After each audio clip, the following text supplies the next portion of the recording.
वास्तव न्यूज में स्वागत है आपका। मैं सरदार। कल विजयपुर शहर में बीजेपी के एमएलए बसंत गौड़ा पाटिल एतनाल अपने ही पक्ष का खुलासा भी करने के जो वादे किए आते दिनों में पक्ष के निकालने के बाद, तो उससे पहले एक छोटा सा ये झटका दे दिए ताकि उनके ही सरकार था, जब उनके ही सरकार में जब महामारी कोरोना के में जब ना जाने कितने करोड़ों के यहाँ पर पैसा लूट मार हो गया, और उसके लिए मीडिया के सामने कहने के बाद कर्नाटक ही नहीं पूरे नेशनल चैनलों में बसंत गौड़ा पाटिल एतनाल के हर न्यूज चैनलों में इनके चर्चे आज भी न्यूज चैनलों में खूब चल रहे हैं।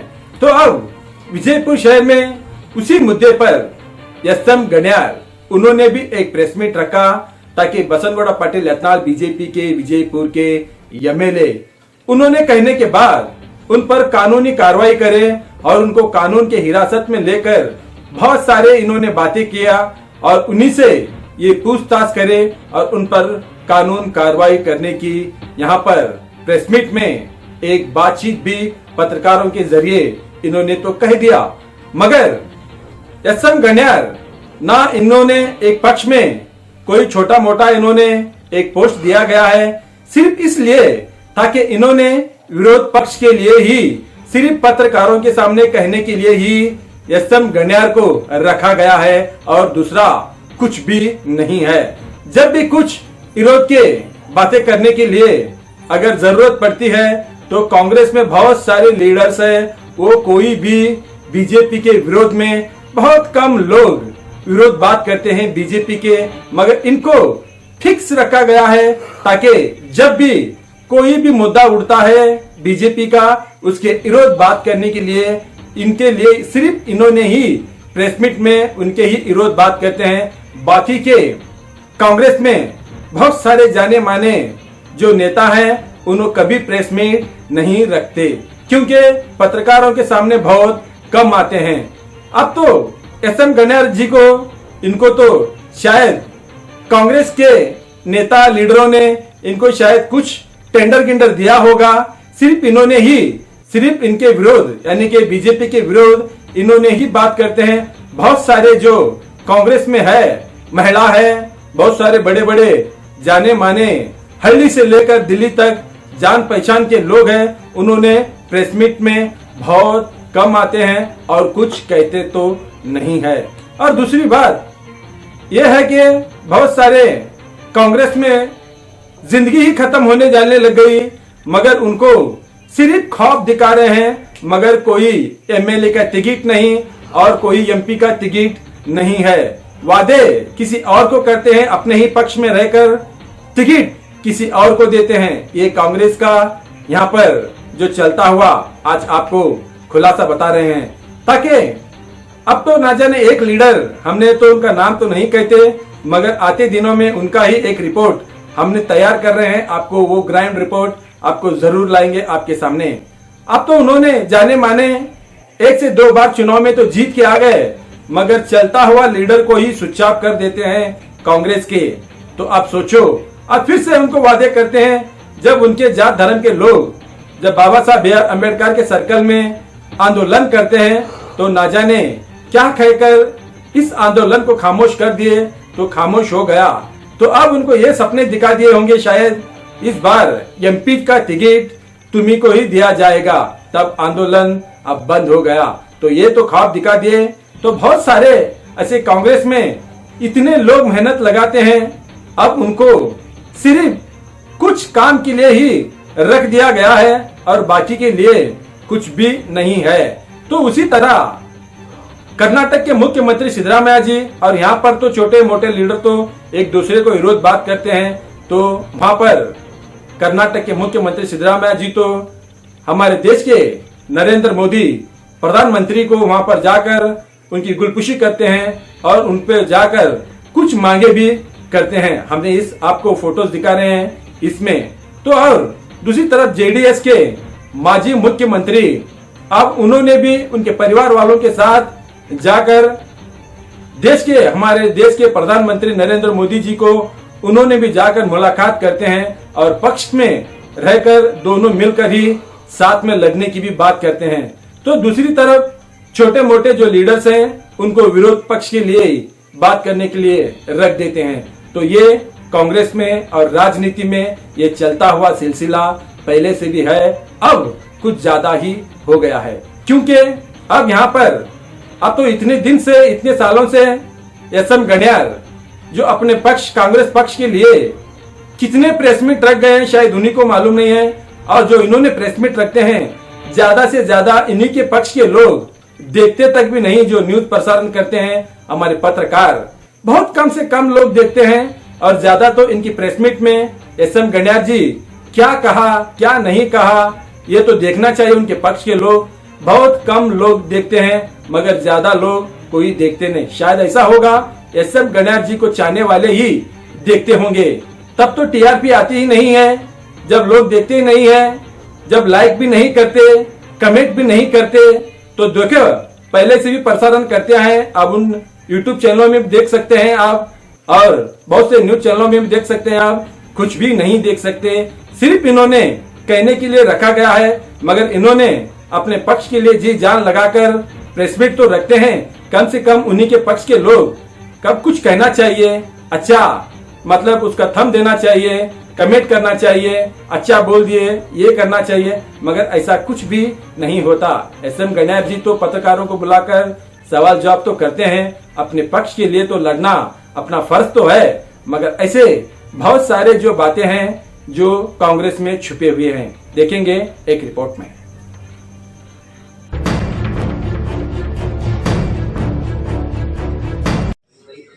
ಎಲ್ಲ ಮಾಧ್ಯಮ ಮಿತ್ರರನ್ನು ಆತ್ಮೀಯವಾಗಿ ಸ್ವಾಗತಿಸುತ್ತಾ ಇದರ ಪತ್ರಿಕಾಗೋಷ್ಠಿ ನಡೆಸ್ತಾ ಇದ್ದೇವೆ. ಇದರ ಪತ್ರಿಕಾಗೋಷ್ಠಿಯಲ್ಲಿ ನಾನು, ನಾರಾಯಣ ಮೂರು ಕಾಂಗ್ರೆಸ್ ನಾಯಕರು, ಫಯಾಜ್ ತಲಾದಿಗೆ ಅವರು ಕಾಂಗ್ರೆಸ್ ನಾಯಕರು ಭಾಗವಹಿಸಿದ್ದೇವೆ. ಇವತ್ತಿನ ನಾವು ಹೇಳುವುದೇನೆಂದ್ರೆ, ನಮ್ಮ ನಗರ ಶಾಸಕರು ಮತ್ತು ಬಿಜೆಪಿ ರಾಜ್ಯ ನಾಯಕರಾದ ಬಸನಗೌಡ ಪಾಟೀಲ್ ಯತ್ನಾಳ್ ಅವರು ಬಿಜೆಪಿ ಸರ್ಕಾರ ಕೋವಿಡ್ ಕೊರೋನಾ ಟೈಮ್ದಲ್ಲಿ ಸುಮಾರು 40,000 ಕೋಟಿಗಳನ್ನು ಭ್ರಷ್ಟಾಚಾರದಿಂದ ಗಳಿಸಿದ್ದಾರೆ ಅಂತ ಹೇಳಿದ್ದಾರೆ. ಇದು ಬಹಳ ಗಂಭೀರ ವಿಷಯ. ತಮ್ಮದೇ ಪಕ್ಷದ ಒಂದು ಭ್ರಷ್ಟಾಚಾರವನ್ನು ಇವತ್ತವರು ಸಾರ್ವಜನಿಕರು ಇದರ ಕರೆದಿಟ್ಟಾರಂದ್ರ ನಮ್ಗೆ ಬಹಳ ಖುಷಿ ಆಗ್ತದೆ. ಬಿಜೆಪಿಯವರು ಸಣ್ಣ ಪುಟ್ಟದಕ್ಕೆ ಆಗಿಂದಾಗ ಕ್ಷಣ ಕ್ಷಣಕ್ಕೆ ಪ್ರತಿಕ್ರಿಯೆ ಕೊಡೋರು ನಿನ್ನೆಯಿಂದ ಇವತ್ತಿನ ಒಬ್ರು ಪ್ರತಿಕ್ರಿಯೆ ಕೊಡ್ತಾ ಇಲ್ಲ. ಮೌನವು ಸಮ್ಮತಿಯ ಲಕ್ಷಣ. ಎಲ್ಲರೂ ಮೌನ ಅದಾರ ಅಂದ್ರೆ ಇವರೆಲ್ಲರೂ ಪಾಲ್ಗಾರ ಅದಾರ, ಭ್ರಷ್ಟಾಚಾರ ಮಾಡಿದಾರ ಅಂತ ಪ್ರೂಫ್ ಇದು. ಇನ್ನ ಈ ಸಂದರ್ಭದಲ್ಲಿ ಹೇಳೋದೇನಂದ್ರ ಬಸನಗೌಡ ಪಾಟೀಲ್ ಯತ್ನಾಳ್ ಅವರ ಆರೋಪ ಕರ್ನಾಟಕ ಸರ್ಕಾರ ಆಗ್ಲಿ ಭಾರತದ ಬಿಜೆಪಿ ಸರ್ಕಾರ ಆಗ್ಲಿ ಬಹಳ ಈಜಿ ತಗೋಬಾರ್ದು. ಯಾಕಂದ್ರೆ 40,000 ಕೋಟಿ ಭ್ರಷ್ಟಾಚಾರ ಅಂದ್ರೆ ಸಾಮಾನ್ಯ ಅಲ್ಲ. ಇದು ಯಾರ ದುಡ್ಡು? ಇದು ಸರ್ಕಾರದ ದುಡ್ಡು. ಅವ್ರು ಮತ್ತೆ ಅಂಕಿ ಸಂಖ್ಯೆ ಹೇಳಿದ್ದಾರೆ. ಒಂದು ಐಟಮ್ಗಳಿಗೆ ಎಷ್ಟು ದರ ಇದೆ, ಇವ್ರು ಎಷ್ಟು ದರ ತಗೊಂಡಿದ್ದಾರೆ. ಕೃಷಿ ಇಲಾಖೆಯಲ್ಲಿ, ಆರೋಗ್ಯ ಇಲಾಖೆಯಲ್ಲಿ ಉದಾಹರಣೆಗಳು ಸಹಿತ ಹೇಳಿದ್ದಾರೆ. ಇದು ಬಹಳ ಗಂಭೀರ ವಿಷಯ. ನಾನು ಈ ಸಂದರ್ಭದಲ್ಲಿ ಕರ್ನಾಟಕ ರಾಜ್ಯ ಸರ್ಕಾರವೂ ಇದ್ರ ಬಗ್ಗೆ ತನಿಖೆಗೆ ಆದೇಶಿಸಬೇಕು ಅಂತ ಹೇಳ್ತೀನಿ. ಭ್ರಷ್ಟಾಚಾರ ಬಿಜೆಪಿಯವರು ಮಾಡಿದಾರೆ ಅಂತ ಹೇಳಿ ಅವ್ರು ಹೇಳಿದ್ದಾರೆ. ಹೇಳಿದ ಬಳಿಕ ಇದು ಗಂಭೀರನೇ. ಮೊದಲು ಬಸನಗೌಡ ಪಾಟೀಲ್ ಯತ್ನಾಳ್ ಅವರಿಗೆ ತನಿಖೆಗೆ ಒಳಪಡಿಸಬೇಕು. ಯಾಕಂದ್ರೆ ಅವ್ರ ಬಳಿ ಇನ್ನೂ ಅಂಕಿಯ ಸಂಖ್ಯೆಗಳು ಆಧಾರ ಇದೆ ಅಂತ ಹೇಳಿದ್ದಾರೆ. ಮತ್ತೆ ಯಾವ ಸಂದರ್ಭದಲ್ಲಿ ಹೇಳಿದಾರಂದ್ರ, ಅವ್ರನ್ನ ಪಾರ್ಟಿಯಿಂದ ಅಮಾನತ್ ಮಾಡೋದಾಗ್ಲಿ, ಪಾರ್ಟಿಯಿಂದ ಹೊರಗೆ ಹಾಕೋದಾಗ್ಲಿ ಮಾಡಿದ್ರೆ ನನ್ನ ಹತ್ರ ಇನ್ನೂ ಬಹಳಷ್ಟಿದೆ, ಹೊರಗೆ ಹಾಕ್ತೇನೆ ಅಂತ ಹೇಳಿದ್ದಾರೆ. ಪಾರ್ಟಿಯವ್ರಿಗೂ ಏನ್ರಿ ಇವ್ರ ಮೇಲೆ ಕ್ರಮ ತಗೊಳ್ಳೋದು ದಮ್ ಇತ್ತಂದ್ರೆ ಅವರು ಕ್ರಮ ತಗೋಬೇಕು, ಮತ್ತು ಅವರು ಮೌನ ಇದ್ರಂದ್ರೆ ಅವರು ಇದರಲ್ಲಿ ಭಾಗಿಯಾದಾರ ಅಂತ ಹೇಳ್ಬೇಕಾಗ್ತದೆ. ಬಸನಗೌಡ ಪಾಟೀಲರಲ್ಲಿ ನಮ್ಮದೊಂದು ವಿನಂತಿ ಏನಂದ್ರೆ, ಇದರೊಳಗೆ ಕೇಂದ್ರ ಸರ್ಕಾರದ ಪಾಲೆಷ್ಟು, ಕೇಂದ್ರ ಬಿಜೆಪಿ ಅವ್ರದ್ದು ಮತ್ತು ರಾಜ್ಯದವ್ರದ್ದು ಎಷ್ಟು, ಅದನ್ನು ಸ್ವಲ್ಪ ಖುಲ್ಲಾಗಿ ಹೇಳಬೇಕು.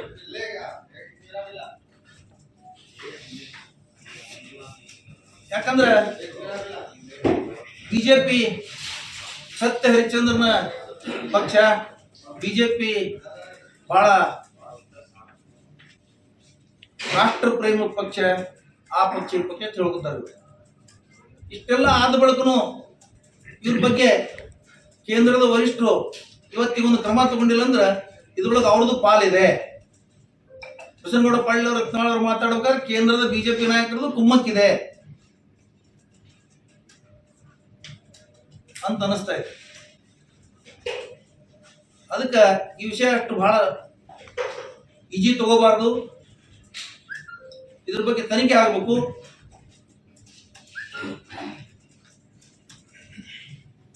ಇನ್ನೊಂದು ಈ ಸಂದರ್ಭದಲ್ಲಿ ಹೇಳೋದೇನಂದ್ರೆ, ಬಸನಗೌಡ ಪಾಟೀಲ್ ಯತ್ನಾಳ್ ಅವರು ತಾವು ಎಷ್ಟು ಸ್ವಚ್ಛ ಇದೀವಿ, ತಾವು ಎಷ್ಟು ಪ್ರಾಮಾಣಿಕ ಇದ್ದೀರಿ ತೋರಿಸ್ಕೊಡ್ಬೇಕಂದ್ರ ನಂದು ವಿನಂತಿ ಏನಂದ್ರ, ಅವರು ಮೊದಲನೇ ಸಲ ಚುನಾವಣೆ ನಿಂತಾಗ ಏನು ಘೋಷಣೆಯಲ್ಲಿ ಆಸ್ತಿ ಘೋಷಣೆ ಮಾಡಿದ್ರು, ಇವತ್ತೇನು ಘೋಷಣೆ ಮಾಡಿದ್ದಾರೆ ಅದನ್ನು ಬಹಿರಂಗ ಮಾಡಬೇಕು. ಸಿದ್ದಿಸಿರಿ ಬ್ಯಾಂಕ್ನಿಂದ ಏನೇನು ಆಗ್ತಾ ಇದೆ ಅದನ್ನು ಅವರು ಬಹಿರಂಗ ಮಾಡಬೇಕು. ಅಂದ್ರೆ ಜನರು ಅವ್ರ ಬಗ್ಗೆ ಬಹಳ ಗೌರವ ಬರ್ತದೆ. ನಾನು ಅವ್ರಿಗೆ ವಿನಂತಿ ಮಾಡ್ತೇನೆ, ನಾನು ಕಳಂಕರಹಿತವಾಗಿದ್ದೀನಿ ಅಂತ ತೋರಿಸ್ಕೊಳ್ಬೇಕಾದ್ರೆ ಅವರೆಲ್ಲ ಇದು ಮಾಡ್ಬೇಕಾಗ್ತದೆ. ಚಿಂಚೋಳಿಯಲ್ಲಿ ಶುಗರ್ ಫ್ಯಾಕ್ಟರಿ ಕಟ್ಟಲಿಕ್ಕೆ 2,000 ಕೋಟಿ ಎಲ್ಲಿಂದ ಬಂತು? ಸಿದ್ದಿಸಿರಿ ಬ್ಯಾಂಕ್ನಲ್ಲಿ ಹಣ ಎಲ್ಲಿದೆ, ಯಾರ್ಯಾರು ಹಣ ಇದೆ ಅದರಲ್ಲಿ, ಅದು ಅವರು ಬಹಿರಂಗಪಡಿಸಿದ್ರೆ ನಮ್ದು ವಿನಂತಿ ಇದೆ. ನಿಮ್ಮ ಬಗ್ಗೆ ಇನ್ನೂ ಜನರದ್ದು ಬಹಳ ಗೌರವ ಬರ್ತದೆ. ಈಗಾಗಲೇ ಸಾಕಷ್ಟು ಗೌರವ ಇದೆ ನಿಮ್ಮ ಬಗ್ಗೆ, ಇನ್ನೂ ಜನ ನೀವು ಬಹಳ ಗೌರವ ಕೊಡ್ತಾರೆ. ಅದಕ್ಕೆ ಇದೆಲ್ಲಾನು ಬಹಿರಂಗ ಮಾಡಿದ್ರೆ ಒಳ್ಳೇದಂತ ನನ್ನ ಅಭಿಪ್ರಾಯ.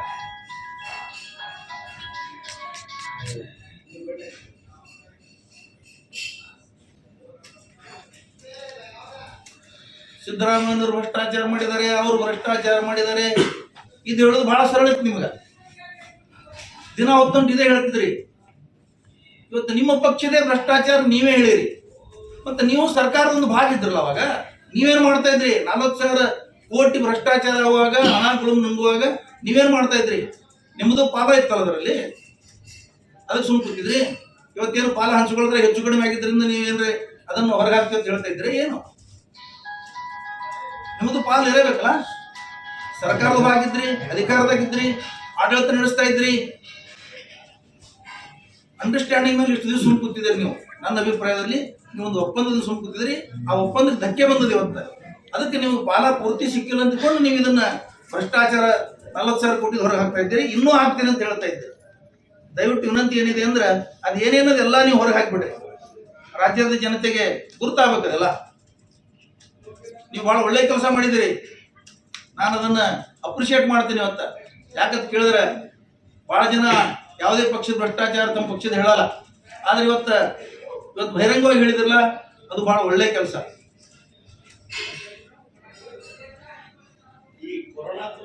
ಇದು ಮೌನ ತೋರಿಸಿದಾರಲ್ಲ, ಬಿಜೆಪಿ ಅವರು ಇದರಲ್ಲಿ ಪಾಲಿದೆ, ಕೇಂದ್ರದವ್ರದ್ದು ಪಾಲಿದೆ. ಅದನ್ನು ಇವರು ಕ್ರಮ ತಗೊಳ್ಳಿಲ್ಲ ಅಂದ್ರೆ ಬಿಜೆಪಿ ಅವ್ರ ಪಾಲಿದೆ ಅಂತ ತಿಳ್ಕೊಬೇಕಾಗ್ತಾನ. ಕೇಳಿ ಸರ್, ಏನು ಇದೇ ಬಸನಗೌಡರು ಮೊನ್ನೆ ರೈತರ ಬಗ್ಗೆ ಬಹಳ ಕಾಳಜಿಯಿಂದ ಮಾತಾಡಿದ್ದಾರೆ.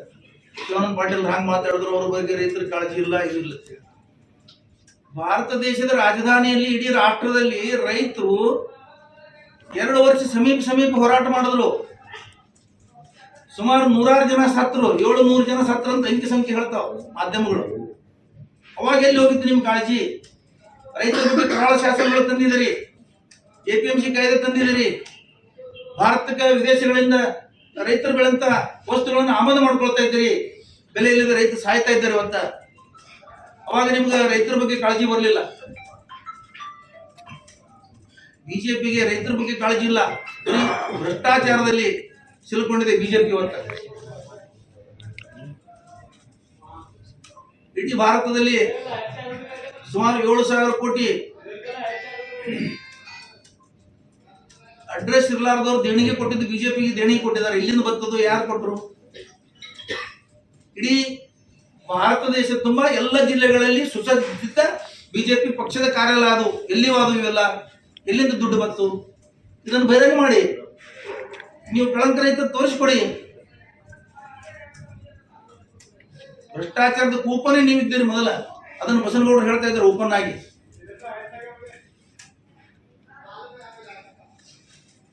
ಇನ್ನ ಕಲ್ಲಡಕ ಪ್ರಭಾಕರ್ ಭಟ್ ಅವರು ಸಿದ್ದರಾಮಯ್ಯನವ್ರ ಬಗ್ಗೆ ದೇಶದ್ರೋಹಿ ಅಂತ ಹೇಳುವುದು, ಮುಸ್ಲಿಮ ಹೆಣ್ಣು ಮಕ್ಕಳಿಗೆ ಗಂಡನಂತ ಇರಲಿಲ್ಲ, ಅವ್ರಿಗೆ ದಿವಸಕ್ಕೊಬ್ಬರು ಗಂಡರು ಬೇಕಂತ ಹೇಳಿ ಬಹಳ ಅವಹೇಳನಕರಾಗಿ ಮಾತನಾಡಿದ. ಮಾನವ ಈ ಭೂಮಿ ಮೇಲೆ ಹುಟ್ಟಿದ ಬಳಕೆ ಯಾರು ಇಂಥವು ಮಾತನಾಡ್ಲಿಕ್ಕೆ ಗೊತ್ತೇ. ಅದನ್ನ ಈ ಸಂದರ್ಭದಲ್ಲಿ ನಾ ಖಂಡಿಸ್ತೇನೆ. ಇಂಥ ಅವ್ರಿಗೆ ಮಾನವರು ಅನ್ಬೇಕು ಏನ್ ಅನ್ಬೇಕು ತಿಳಿತಾ ಇಲ್ಲ ನನಗೆ. ಆಮೇಲೆ ಅವ್ರು ಇನ್ನೊಂದು ಹೇಳಿದ್ದಾರೆ, ಪ್ರಧಾನಿ ಮೋದಿ ಅವರು ಇವರಿಗೆ ಒಂದೊಂದು ಗಂಡು ಕೊಟ್ರು ಅಂತ ಹೇಳಿ. ಪ್ರಧಾನಿ ಮೋದಿ ಅವರು ಅವ್ರ ಹೆಂಡತಿಗೆ ಗಂಡಾಗಿಲ್ಲ. ಈ ದೇಶದ ಪ್ರಧಾನಿ ಮೋದಿ ಅವರು ಅವ್ರ ಹೆಂಡತಿಗೆ ಗಂಡಾಗಿಲ್ಲ. ಎಂತ ದೌರ್ಭಾಗ್ಯ ನಮ್ಮದು. ನಮ್ಮ ದೇಶದ ಗೌರವಾನ್ವಿತ ಪ್ರಧಾನಿಗಳು ಅವ್ರ ಹೆಂಡತಿಗೆ ಆಳಿಲ್ಲ, ಹೆಂಡತಿಗೆ ಇಟ್ಕೊಂಡಿಲ್ಲ, ಅವ್ರ ಹೆಂಡತಿಗೆ ಗಂಡಾಗಿಲ್ಲ. ಇವ್ರು ಉಳಿದ ಹೆಣ್ಮಕ್ಳಿಗೆ ಗಂಡ ಹೆಂಗ್ ಕೊಡ್ತಾರೆ? ಯಾರ ಗಂಡು ಕೊಡ್ತಿರ್ತಾರೆ? ಆ ಸಂಸ್ಕೃತಿ ಏನಾದ್ರು ಕಲ್ಲಡ ಪ್ರಭಾಕರ್ ಭಟ್ ಅವ್ರು ಗೊತ್ತಿದೆ? ಈ ವಿಷಯ ಗಂಭೀರವಾಗಿ ತಗೊಂಡು ಬಿಜೆಪಿಯವರಾಗ್ಲಿ, ಹಿಂದೂ ಸಮಾಜದವರಾಗ್ಲಿ, ಹಿಂದೂ ಧರ್ಮ ಉಳಿಸ್ತೀವಿ ಅಂತ ಏನು ಹೋರಾಡ್ತಾ ಇದ್ದಾರಲ್ಲ, ಇವರೆಲ್ಲರೂ ಇದ್ರ ಬಗ್ಗೆ ಸೀರಿಯಸ್ ಆಗಿ ತಗೊಂಡು, ಅವ್ರಿಗೂ ತಾಯಂದಿರಿದ್ದಾರೆ, ಅವ್ರಿಗೂ ಸಹೋದರಿದ್ದಾರೆ, ಅವ್ರಿಗೂ ಹೆಂಡ್ರಿದ್ದಾರೆ, ಇದ್ರ ಬಗ್ಗೆನು ಇವ್ರು ಸಹಮತಿ ಕೊಟ್ರೆ ಇವರು ಅವ್ರಿಗಿಂತಲೂ ಕಡೆ ಆಗ್ತಾರ. ಈ ಸಂದರ್ಭ ಹೇಳ್ತೀನಿ ನಾನು. ಹಿಂದೂ ಧರ್ಮ ಇದನ್ನೇ ಹೇಳ್ತದ. ಹಿಂದೂ ಧರ್ಮ ಒಬ್ಬರು ಸ್ತ್ರೀಯರ ಬಗ್ಗೆ, ಸಹೋದರರ ಬಗ್ಗೆ, ತಾಯಂದಿರ ಬಗ್ಗೆ ಅವಹೇಳನಕಾರಿ ಮಾತಾಡುವಂತ ಹಿಂದೂ ಧರ್ಮ ಯಾವತ್ತಾದ್ರೂ ಹೇಳಿದೆಯಾ? ಹಾಗಿದ್ರೆ ಹೇಳಿಬಿಡಿ, ಒಪ್ಕೊಂಡು ಬಿಡಿ. ನೀವು ಕಲ್ಲಡಕ ಪ್ರಭಾಕರ್ ಭಟ್ ಅವರ ಮಾತುಗಳನ್ನ ಸಮರ್ಥನೆ ಮಾಡ್ಕೊಂಡು ಬಿಡಿ. ನೀವು ವಿಶ್ವ ಹಿಂದೂ ಪರಿಷತ್ ಅಲ್ಲಿ ಹಿಂದೂ ಧರ್ಮ ಉಳಿಸ್ಕೊಂತ ಏನು ಹೋರಾಟ ಮಾಡ್ತಾ ಇದ್ದೀರಿ, ಹಿಂದೂ ಸಮಾಜದವರಲ್ಲಿ, ನೀವೆಲ್ಲ ಇದನ್ನು ಹೇಳಿಬಿಡಿ.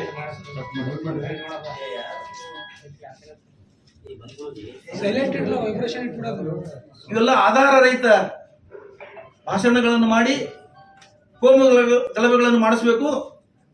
ಪಾರ್ಲಿಮೆಂಟ್ ನಲ್ಲಿ ಏನಾದರೂ ಇದರಿಂದ ಲಾಭ ತಗೋಬೇಕು, ಹಿಂದೂ ಮುಸ್ಲಿಂ ಜಗಳ ಹಚ್ಚಬೇಕು ಅನ್ನಂತ ಮಾತುಗಳನ್ನು ಆಡ್ತೀರಿ. ಇದನ್ನು ಖಂಡಿಸ್ತೀವಿ. ಈ ಸಂದರ್ಭದಲ್ಲಿ ನಾನು ಮುಸ್ಲಿಮರನ್ನ ಧನ್ಯವಾದ ಹೇಳ್ತೀನಿ. ಈ ಸಂದರ್ಭದಲ್ಲಿ ಏನಂತ ಕೇಳಿದ್ರೆ, ಇಂಥ ಕೆಟ್ಟ ಭಾಷಣ ಮಾಡೋದ್ರ ಸಹಿತ ಯಾರು ಸಹನೆ ಕಳ್ಕೊಳ್ಳಾರ್ದೇನೆ ಕೇವಲ ಕಾನೂನು ಕ್ರಮ ತಗೊಳಕ್ಕೆ ಏನು ಮುಂದಾಗಿದ್ದಾರೆ. ಅದಕ್ಕೆ ನಾನು ಈ ಸಂದರ್ಭದಲ್ಲಿ ಅವ್ರಿಗೆ ಥ್ಯಾಂಕ್ಸ್ ಹೇಳಬೇಕಾಗ. ಯಾಕಂದ್ರೆ ಇವ್ರು ಕೋಮು ಗಲಭೆ ಮಾಡ್ಬೇಕಂತ ಏನಿತ್ತು, ಇವ್ರ ಆಟ ನಡುಗೂಡಬಾರ್ದು ಅಂತ ಹೇಳಿ ಮುಸ್ಲಿಮರು ಏನು ನಿರ್ಣಯ ತಗೊಂಡಿದ್ದಾರೆ. ಇದು ಬಹಳ ಒಳ್ಳೆಯ ಕೆಲಸ. ಅವ್ರ ಕಾನೂನಿನಿಂದ ಅವರಿಗೆ ಮಟ್ಟ ಹಾಕಬೇಕು, ಹೊರತಾಗಿ ಕೋಮು ಗಲಭೆಯಿಂದ ಪ್ರಯೋಜನ ಇಲ್ಲ ಅಂತ ಹೇಳಿ ಅರ್ಥ ಮಾಡ್ಕೊಂಡಿದ್ದಾರೆ. ಅದು ಬಹಳ ಒಳ್ಳೆಯ ಕೆಲಸ. ಕಲ್ಲಡಕ ಪ್ರಭಾಕರ್ ಭಟ್ ಮಾತಾಡಿದ ಕೂಡಲೇ ಮುಸ್ಲಿಮರ ಸ್ತ್ರೀಯರ ಅವಹೇಳನ ಆಗುದಿಲ್ಲ. ಸ್ತ್ರೀ ಅಂದ್ರೆ ಸ್ತ್ರೀನೇ, ತಾಯಿ ಅಂದ್ರೆ ತಾಯಿನೇ, ಸಹೋದರ ಅಂದ್ರೆ ಸಹೋದರಿನೇ. ಅದಕ್ಕೆ ಧರ್ಮ ಜಾತಿ ಇಲ್ಲ.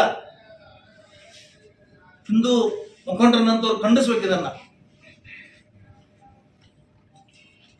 ಪ್ರತಿಯೊಂದು ಸಲ ಅವ್ರೇನ್ ಪ್ರಚಾರ ಮಾಡ್ತಾರೆ ಅಂತ ಕೇಳಿದ್ರೆ, ಮುಸ್ಲಿಮರು ನಾಲ್ಕು ಮಡದೇರನ್ನ ಹಾಕ್ತಾರೆ. ನೀವು ಒಂದು ಕಡೆ ಮುಸ್ಲಿಮರು 4 ಮಡದೇರನ್ನ ಹಾಕ್ತಾರೆ ಅಂತ ಹೇಳಿ ಅಪಪ್ರಚಾರ ಮಾಡ್ತಾರೆ. ಇಲ್ಲಿ ಮುಸ್ಲಿಮರ ಹೆಣ್ಮಕ್ಳು ಗಂಡ ಇಲ್ಲ ಅಂತ ಹೇಳ್ತಾರೆ. ಅರೆ ಅವ್ನು 4 ಹೆಂಡ್ರು ಗಂಡ ಆಗಿರ್ತಾನವ, ಅದನ್ನು ನೀವು ಹೇಳ್ತೀರಿ, ನೀವೇ ಪ್ರಚಾರ ಮಾಡ್ತೀರಿ. ಮಾನ ಮರ್ಯಾದೆ ಬೇಕು ನಿಮಗ. ಒಂದ್ ಕಡೆ ಈ ತರ ಮಾತಾಡ್ತೀರಿ, ಇನ್ನೊಂದ್ ಕಡೆ ಈ ತರ ಮಾತಾಡ್ತೀರಿ. ಇದು ಅಪಪ್ರಚಾರಕ್ಕೆ ಆಸ್ಪದ ಕೊಡಬಾರದು. ಸರ್ಕಾರದಲ್ಲಿ ನಂದು ವಿನಂತಿ ಏನು, ಮುಸ್ಲಿಂ ಸಮಾಜದ ಪರವಾಗಿ, ನಮ್ಮ ಪರವಾಗಿ ಅಂತ ಕೇಳಿದ್ರ, ಸುಳ್ಳು ಸುದ್ದಿ ಹಬ್ಬಿಸೋರ ಬಗ್ಗೆ, ಇಂಥ ಪ್ರಚೋದನೆ ಮಾತಾಡೋರ ಬಗ್ಗೆ ಮಟ್ಟ ಹಾಕಬೇಕು. ಸರ್ಕಾರ ಇವತ್ತ ಸ್ವಯಂ ಪ್ರೇರಿತವಾಗಿ ಕೇಸ್ ದಾಖಲಿಸಿಕೊಂಡು ಅವರನ್ನ ಜೈಲಿಗೆ ಕಟ್ಟಬೇಕಂತ ಈ ಸಂದರ್ಭದಲ್ಲಿ ಹೇಳ್ತಾರೆ. ಯಾರೇನ್ ಕೇಳ ಔರಂಗಜೇಬನ ಅವತಾರ ಅಂತ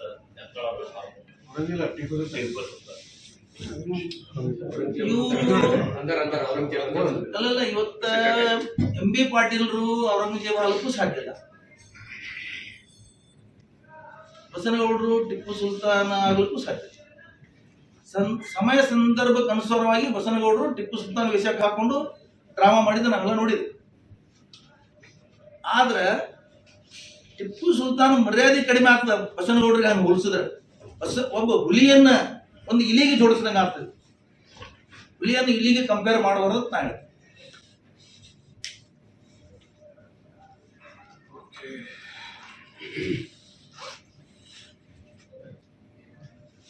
ಕಾಂಗ್ರೆಸ್ನ ಒಬ್ಬರೇ ಮಾತಾಡ್ತೀರಿ,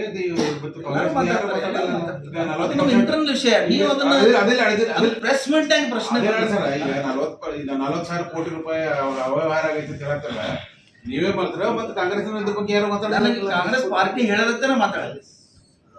ಎಲ್ಲರೂ ಮಾತಾಡಕ್ ಇರುದಿಲ್ಲ, ಪರವಾಗಿ ಮಾತಾಡ್ತಿರ್ತಾರೆ. ಕ್ರಮ ತಗೋತ್ ನಾವು ಬರೀ ಪಡಿಸ್ತಾ ಇದೀವಿ. ಇದನ್ನ ಜನರಿಗೆ ಮುಂದೆ ಹೇಳ್ತೀವಿ, ಜನರಿಗೆ ಗೊತ್ತಾಗಲ್ಲ ನಮ್ಮ ಉದ್ದೇಶಗಳು ಯಾವ. ಕಾಂಗ್ರೆಸ್ ಪಕ್ಷದ ಉದ್ದೇಶಗಳು ಹೇಳ್ತಾ ಇದ್ದೀವಿ. ಕಾಂಗ್ರೆಸ್ನ ಇತರರು ಕೂಡ ಮಾತಾಡ್ಬೇಕು ಅಂತ ಕೇಳೋ ತಪ್ಪೇನದ? ಹೌದು, ತಪ್ಪೇನಿಲ್ಲ. ನೀವು ಆಂತರಿಕ ವಿಚಾರ ಹೇಳೋ ಹಂಗಿಲ್ಲ. ನೀವು ಅದನ್ನ ಹೌದು ಭ್ರಷ್ಟಾಚಾರ ವಿಚಾರ ಇರೋದ್ರಿಂದ ಮಾತಾಡ್ಲಿ, ಎಲ್ರು ಮಾತಾಡ್ಲಿಲ್ಲ. ಅಂದ್ರೆ ನೀವು ಮೌನವಾಗಿದ್ರೆ ನೀವು ಅಷ್ಟೇ ಮುಂದೆ ಬಿಟ್ಟರೆ ಕೇಳ್ರಿ, ಅವರು ಕೇಳಿದ ಉತ್ತರ ನಾ ಏನ್ ಹೇಳ್ತೀವಿ, ಅವರು ಮಾತಾಡ್ತಾರೆ, ನಾನು ಮಾತಾಡ್ತೀನಿ ಅಂತ ಹೇಳಿದೆ ಅಷ್ಟೇ. ಮತ್ತಾರೇನ್ ಕೇಳ್ರಿ. ಈಗ ಕೊರೋನಾಗೆ ಸಂಬಂಧಪಟ್ಟಂಗೆ ಈಗಾಗಲೇ ಒಂದು ಸಮಿತಿ ರಚನೆ ಮಾಡಿದ್ದೀವಿ ಸರ್ಕಾರದಿಂದ, ಸಪ್ತೇಶ್ವರರ ಸಮಿತಿ. ಅದು ತನಿಖೆ ಮಾಡಿದ ಮೇಲೆ ಎಷ್ಟು ಹಗರಣಾಗಿದೆ ಗೊತ್ತಾಗ್ತದೆ. ಅದು ತನಿಖೆ ನಡೆದಿದೆ. ಇದಕ್ಕೊಂದು ವಿಶೇಷ ತನಿಖೆ ಆಗ್ಲಿಕ್ಕೆ ನಮ್ಮದು. ಯಾಕಂದ್ರೆ 40,000 ಕೋಟಿ ನಿಖರವಾಗಿ, ಹೆಚ್ಚು ಹೇಳಿಲ್ಲ ಕಡಿಮೆ ಹೇಳಿಲ್ಲ, ಅವರು ನಿಖರವಾಗಿ ಮತ್ತು ದರಪಟ್ಟಿಗಳು ನಿಖರವಾಗಿ ಬಿಡುಗಡೆ ಮಾಡಿದ್ದಾರೆ. ಇದು ಬಹಳ ಮಹತ್ವದ್ದು. ಬಸನಗೌಡ ಪಾಟೀಲ್ ಹತ್ರ ಏನು ಬಂಡವಾಳ ಇದೆ ವಿಷಯ, ಅದೆಲ್ಲ ಹೊರಗೆ ಬರಲಿ, ತನಿಖೆಗಳು ಇವ್ರಿಗೂ ಒಳಪಡಿಸ್ಲಿ. ಆ ತನಿಖೆ ಒಳಗೆ ಮಾಡಲಿ, ಬೇರೆ ತನಿಖೆ ಮಾಡಲಿ, ಅದ್ರೊಳಗೆ ಇದನ್ನು ಬರಲಿ. ಯಾಕಂದ್ರೆ ಬಸನಗೌಡ ಪಾಟೀಲ್ ಹತ್ರ ಬಹಳ ಒಳ್ಳೆ ಕೆಲಸ ಮಾಡಿದ್ದಾರೆ.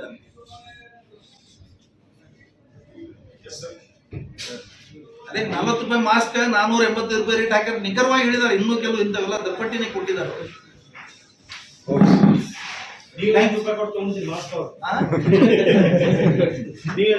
ನಾವು ಮಾಸ್ಕ್ ಹಾಕಿಲ್ಲ, ಮಾಸ್ಕ್ ಹಾಕಿಲ್ಲ, ತಪ್ಪು ಮಾಡಿ